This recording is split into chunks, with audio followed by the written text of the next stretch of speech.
आद्य गुरु भगवान संग। यहां तो इसी जन्म की बात कह रहे हैं। सब अन्य आश्रय छोड़ो, केवल लाडली लाल के भरोसे हो जाओ और उन्हीं के लिए सारी चेष्टाएं करो, अभी काम बन जाएगा, अभी अभी आनंद में मगन हो जाओगे। अमृतत्वस्य नासास्ति वित्ते नेतेव ही श्रुति ब्रवीति कर्मणो मुक्ते रहे तो त्वं स्फुटम यतः। खूब धन कमा लो, चाहे जितना जमा कर लो, ये तुम्हें मोक्ष थोड़ी प्रदान कर देगा, अमृत पद थोड़ी प्रदान कर देगा। अरे भाई मेरी बात समझो, मनुष्य शरीर अमृत पद की प्राप्ति के लिए मिला है। इस व्यर्थ चेष्टा में मत फंसो कि हम इतना करोड़ों धन कमा लें, इतना बैंक में 4 रोटी दाल सब्जी यही पाओगे, 3.5 हाथ की भूमि में सोओगे और जितने दिन आयु उतने दिन इसमें रहोगे, इसके बाद चले जाना है। बैंक बैलेंस किस काम में आएगा? सारा का सारा जीवन उसमें बढ़ाते चले जा रहे हो, दिमाग में संख्या बढ़ती जा रही, किस काम में आएगा? वो बैंक में रखा हुआ है, मर जाओगे, चले जाओगे। ये अमृत पद थोड़ी प्रदान कर देगा। अमृत पद तो राधा राधा राधा परम धन राधा नाम आधार, ये राधा नाम सुधा रसम, ये अमृत रस है, ये अमृत पद है, इसको इकट्ठा करो। इसलिए अतो विमुक्त्यै प्रयतेत विद्वान संन्यस्त बाह्यार्थ सुख स्पृहासन संतम महंतम समुपेत देशिकम तेनोपदिष्टार्थ समाहितात्मा। इसलिए विवेकवान को चाहिए कि संपूर्ण भोगों का संग त्याग करके किसी संत शिरोमणि गुरुदेव का आश्रय लो और उनके उपदेश किए हुए उपासना में समाहित होकर प्रयासरत हो जाओ।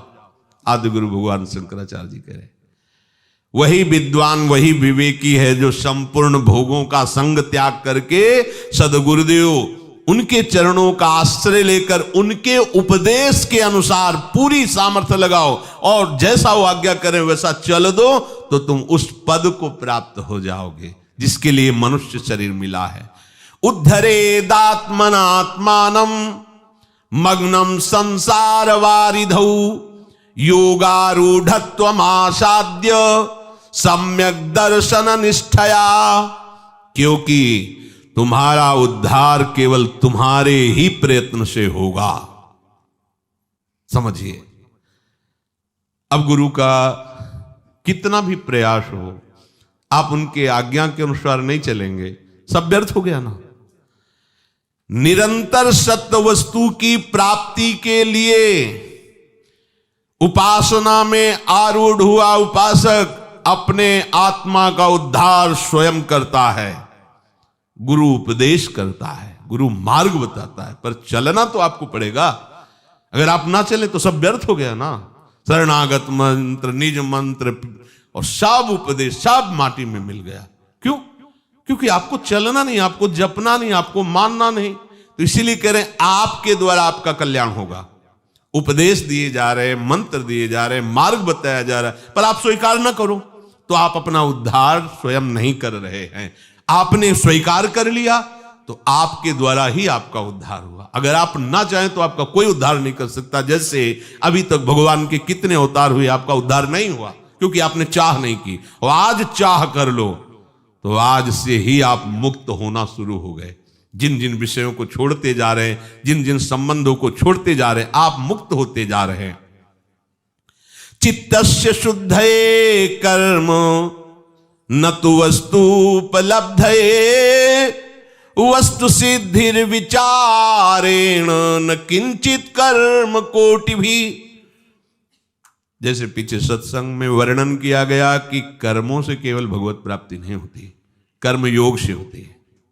केवल कर्मों से नहीं होती, कर्म तो सब कर रहे हैं, पर कर्म योग कोई बिरला कहता है, जिससे पीछे चर्चा हुई। तो कह रहे हैं कर्म योग जब किया जाता है तो चित्त शुद्ध होता है, पर उसमें तत्व ज्ञान होता है विचार से, शरीर नहीं, ये भोग नहीं, ये मेरा विषय नहीं। अब इसे अगर स्वीकार करते रहो कि मैं शरीर में भोग, तो आप कर्म करते रहो, जन्म जन्म व्यतीत होते चले जाएंगे।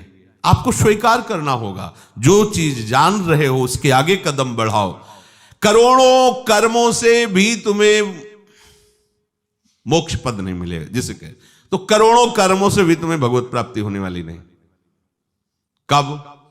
जब तक वो सारे कर्म भगवत अर्पित नहीं कर दोगे, दूसरों के सुख के लिए नहीं करोगे। जहां तुम अपने लिए अपने कर्ता भाव से करोगे तो तुम्हें यहां से ब्रह्मलोक तक दौड़ भाग करनी पड़ेगी, भगवत प्राप्ति नहीं होगी।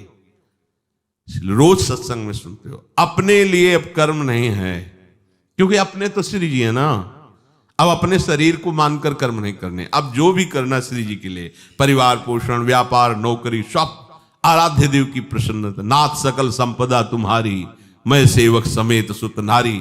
ये गृहस्थ और विरक्त मन वचन कर्म से स्थूल सूक्ष्म कारण तीनों को भगवत समर्पित कर अभी अभी काम बन गया। भली भांति विचार करो, जो हम कह रहे हैं उसको ऐसे समझो। आद्य गुरु भगवान शंकराचार्य। कोई तर्क कर सकता है कि करोड़ों कर्मों से क्यों भगवत प्राप्ति नहीं होगी, क्यों तत्व ज्ञान नहीं होगा? तो कह रहे हैं कि जैसे दूर पड़ा हुआ सर्प दिखाई दे रहा है वो रस्सी।